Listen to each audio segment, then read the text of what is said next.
Kali ini kita bakal menyelami sebuah kisah yang, luar biasa epik dari dataran tinggi Minangkabau. Ini adalah kisah tentang seorang pahlawan, sebuah benteng legendaris, dan sebuah pertempuran yang jadi penentu nasib sebuah bangsa. Ini dia, kisah perlawanan Tuanku Imam Bonjol. Tapi gini, inti dari cerita ini tuh bukan sekedar perlawanan melawan penjajah. Jauh sebelum itu, ini adalah perang tentang identitas, tentang keyakinan, sebuah pergulatan batin yang membara di dalam masyarakat Minangkabau itu sendiri. Jadi, siapa sih sebenarnya sosok yang ada di tengah-tengah badai ini? Buat memahaminya, kita nggak bisa cuma lihat dia sebagai gambar pahlawan di uang kertas. Kita perlu ngerti dunia yang membentuknya dan konflik rumit yang ia pimpin. Oke, jadi semua ini akarnya ada di lanskap budaya dan spiritual Minangkabau di awal abad ke-19. Sebuah dunia yang bisa dibilang lagi ada di persimpangan jalan, bertarung untuk menentukan jati dirinya sendiri. Inti dari masyarakat Minangkabau itu ada di falsafah ini, adat Basandi Syarak, Syarak Basandi Kitabullah. Artinya, tradisi lokal itu harus sejalan dengan hukum agama, dan hukum agama itu dasarnya ya kitab suci. Ini kan sebuah keseimbangan yang indah banget ya. Tapi, keseimbangan ini ternyata rapuh. Dan gak lama kemudian mulai retak. Nah, dari keretakan itulah apinya mulai menyala. Jauh sebelum Belanda datang, perang pertama yang terjadi itu justru perang saudara, antar tetangga, antar kerabat, di dalam masyarakat Minangkabau sendiri. Jadi, di satu sisi, kita punya kaum padri. Mereka ini para reformis Islam yang pengen membersihkan ajaran agama dari apa yang mereka anggap tradisi adat yang udah menyimpang. Nah, di sisi lain, ada kaum adat, para penjaga tradisi yang mati-matian mempertahankan cara hidup leluhur. Penting banget buat diingat, musuh pertama mereka itu bukan penjajah. Musuh pertama mereka ya satu sama lain. Dan di tengah kekacauan internal inilah, Belanda melihat sebuah kesempatan emas. Mereka datang bukan buat mendamaikan, tapi buat memanfaatkan perpecahan itu demi keuntungan kolonial mereka sendiri. Dan momen ini mengubah segalanya. Tapi, justru dari puing-puing konflik internal inilah lahir sebuah benteng keyakinan. Disinilah Tuanku Imam Bonjol melangkah ke panggung utama sejarah. Bukan lagi sebagai pemimpin satu kaum, tapi sebagai simbol perlawanan bersama. Namanya udah menyatu dengan satu tempat. Sebuah benteng yang jadi legenda. Benteng Bonjol. Ini bukan sekedar bangunan loh. Ini sebuah pernyataan sikap. Terus kenapa benteng ini bisa setangguh itu?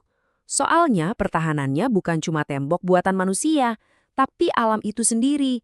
Bayangin aja, dikelilingi hutan lebat, rawa-rawa berbahaya, dan perbukitan terjal.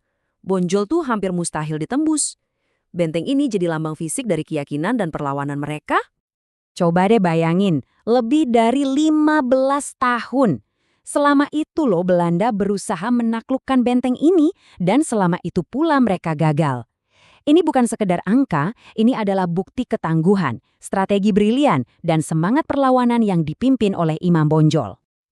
Tapi ya gitu, apa yang nggak bisa dimenangkan dengan kekuatan militer seringkali dicapai lewat tipu muslihat. Sekarang kita masuk ke bagian paling tragis dari cerita ini, kejatuhan sang pahlawan. Bukan di medan perang, tapi melalui sebuah pengkhianatan. Dan yang bikin miris, sesaat sebelum kejatuhan itu terjadi ada momen pencerahan. Kaum padri dan kaum adat yang tadinya saling bantai, akhirnya sadar siapa musuh mereka yang sebenarnya. Bukan satu sama lain, tapi Belanda. Mereka pun akhirnya bersatu. Tapi sayangnya persatuan itu datang terlambat. Garis waktu ini nunjukin betapa tragisnya semua ini. Perang dimulai tahun 1821 sebagai konflik internal. Lalu di tahun 1837, setelah perlawanan yang begitu heroik, Imam Bonjol ditangkap. Dan cara nangkapnya itu loh, bukan dalam pertempuran, tapi lewat tipu daya pas lagi pura-pura berunding. Dari situ beliau diasingkan terus-menerus, sampai akhirnya wafat tahun 1864, jauh dari tanah air yang ia bela. Dan ini bagian yang paling bikin nyesek. Seorang pejuang yang bertahun-tahun melawan salah satu kekuatan militer terbesar di dunia, ditangkapnya malah tanpa perlawanan, tanpa senjata di tangan. Dia datang untuk berunding dengan niat baik.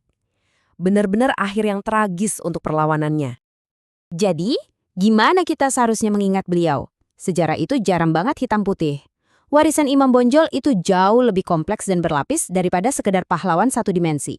Yuk kita lihat lebih dalam. Hidupnya berakhir dalam pengasingan yang panjang. Belanda sengaja memindah-mindahkan beliau dari Cianjur ke Ambon sampai akhirnya ke Manado. Ini bukan lagi soal perang. Di pengasingan, beliau kembali menjadi seorang ulama, menghabiskan sisa hidupnya untuk beribadah. Sebuah hukuman yang sunyi, yang memisahkannya dari tanah yang begitu ia cintai. Warisannya ini kompleks banget, ya. Dia diakui sebagai pejuang anti-kolonial. Itu nggak diragukan lagi. Tapi kita juga nggak bisa lupa kalau dia adalah tokoh sentral dalam sebuah perang saudara. Dia adalah ulama yang teguh pendirian, tapi dia juga pemimpin sebuah perang ideologis. Justru kontradiksi inilah yang bikin dia jadi manusia seutuhnya, bukan sekedar legenda yang datar. Jadi apa sih pelajaran yang bisa kita petik dari semua ini? Kisah Imam Bonjol itu ngajarin kita banyak hal penting. Bahwa perlawanan itu seringkali lahir dari situasi yang rumit dan gak ideal. Bahwa ideologi atau keyakinan yang kuat itu bisa jadi pedang bermata dua. Bisa menyatukan kita melawan penindas, tapi juga bisa menghancurkan kita dari dalam. Dan yang paling penting, kolonialisme itu seringnya menang bukan karena kekuatan senjata, tapi karena kepintaran mereka dalam memecah belah. Pada akhirnya, kisah tuanku Imam Bonjol ini meninggalkan kita dengan satu pertanyaan besar. Dia mengorbankan segalanya demi apa yang ia yakini. Pertama untuk agamanya, lalu untuk tanah airnya. Ini bikin kita mikirkan sebenarnya apa sih harga yang harus dibayar untuk sebuah keyakinan dan kapan harga itu menjadi terlalu mahal untuk dibayar?